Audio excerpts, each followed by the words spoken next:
Could we be any more obsessed with Friends? I mean, sure, we've always loved the show and we're ready to throw down at a moment's notice whenever someone brought up the debate on whether Ross and Rachel were on a break or not. But the recent reunion really got us back to craving Central Perk coffee. We all have our favorite moments, but did you know that some of the funniest Friends jokes ever were unscripted? That's right, what are some of the most surprising improvised moments in one of TV's greatest sitcoms? Let's get into it right now. Okay. Au revoir! The Friends finale was bittersweet in a lot of ways. They're gonna really hate me over there. Yes, it was a touching send-off to our favorite group of New Yorkers, but also it was sad to see them go. This is harder than I thought it would be. Tears were shed as everybody said goodbye, but before they ventured off to the next chapter of their lives, they asked to get coffee together one last time. Chandler, who's a bit sarcastic if you didn't notice, said, "Sure, where?" As if they didn't already know.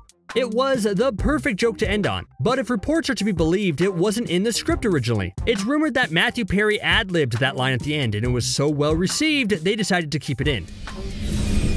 Comedy legends Billy Crystal and Robin Williams once dropped by Central Perk to invade our main character's personal space. But how do you write jokes for these icons? Well, the answer is you don't. Forget it. Being known for improvisation, as well as being famous, granted Crystal and Williams a blank check when it came to their scene. The show just let the two riff off each other and fill in the gaps, so to speak. The results were comic gold. Whatever happened to these two characters? Hey, I'm trying to have a private conversation here. Well, given the conversation, I don't think they're friends anymore. Hey, accidents happen, right? It's not like Friends required a lot of dangerous stunt work or anything like that, but the show was known to put its characters in funny physical situations. In the one where no one's ready, Chandler and Joey battle over a chair. There's a scene of Joey diving to it in order to beat Chandler, and although he wins, it came with a cost. Oh, here it is. Yeah, what? I don't want to skate. I don't want to see pain.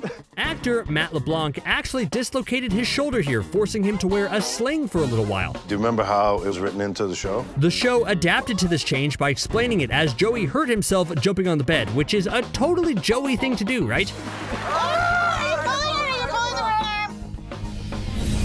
In the season 7 episode, the one with the truth about London, Ross is upset after Rachel teaches his son Ben some new pranks and decides to turn the tables on her. In the end credits scene, Ross pulls a prank of his own that involves a dummy that looks like Ross falling down the stairs. It definitely shocks Rachel, but in reality, it probably shocked Jennifer Aniston more. They didn't tell Aniston that this would be the punchline, so it legitimately startled her. It's why they had to dub over her lines here with laughter, since she yelled out David Schwimmer's name in fear and shock. Chandler is always quick with a sarcastic comment. Hold on. There's something different. It's kind of his thing, and while he has had a few flubs over the years, he's usually on point. Which is why the moment where he says wants his blue blazer black instead of blue blazer back is a little jarring. Of course, everyone then makes fun of him for it. Why would he want his blue blazer black? But originally, he wasn't supposed to mess up. It was a mistake, and the rest of the cast just went with it for a bit and made fun of him for doing it. Writers liked it so much, they rewrote the scene to keep his mistake in there. Paolo was Rachel's Italian boyfriend who immediately made things more complicated for the will they, won't they relationship between Ross and Rachel. Paolo was handsome with a winning smile, but the show got a lot of mileage out of the language barrier. He doesn't speak much English. And whenever it came time for Paolo to speak, the writers just let the actor ad-lib mostly anything he wanted, as they didn't want to write lines and then convert them to Italian. I wonder if he was able to sneak in anything inappropriate. You betcha. One of Chandler's greatest lines is when he tells Joey, "You have to stop the Q-tip when there's resistance." And it's a line I'm sure a lot of us have used on our friends from time to time. And just think, there's almost a world out there where we don't have this gem of a line in our lives. That's right, the line was improvised by Matthew Perry, and of course everyone liked it so much it stayed in. It just shows again how Matthew Perry was so in tune with his Chandler character. When you're busy making over $1 billion, who has time to sit and memorize lines? Not Richard Branson, obviously. The Billionaire was one of the many famous guest stars on Friends and plays a Londoner who's trying to sell souvenirs to Joey and Chandler. But as it turns out, Branson actually didn't have the time to learn any of his actual lines, so the scene he's in is mostly improv.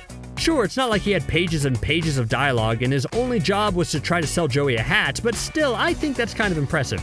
You hear that, Richard Branson? I gave you a compliment. Now, hold on one sec as I get you my Venmo details. And I just won $1 million. Chandler found himself in quite a few awkward predicaments over the course of the show, but one of the biggest was finding himself handcuffed to Rachel's boss's file cabinet and begging Rachel to let him go. There's a really funny moment when Chandler is talking and he accidentally swings the file cabinet drawer forward, smacking him in the back of the head. His pain and Rachel's shocked face is genuine, as this was an accident. Good things these pros were able to keep it together to finish the scene.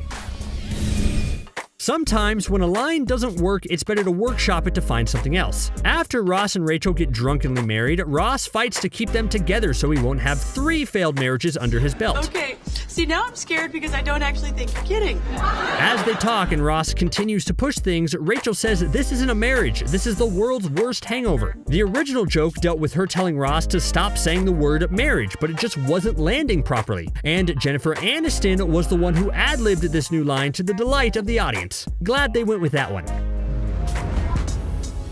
You know what's even better than ad-libbed lines? Bloopers. If you haven't seen it already, you have to check out Matthew Perry and Jennifer Aniston completely losing it over pivot.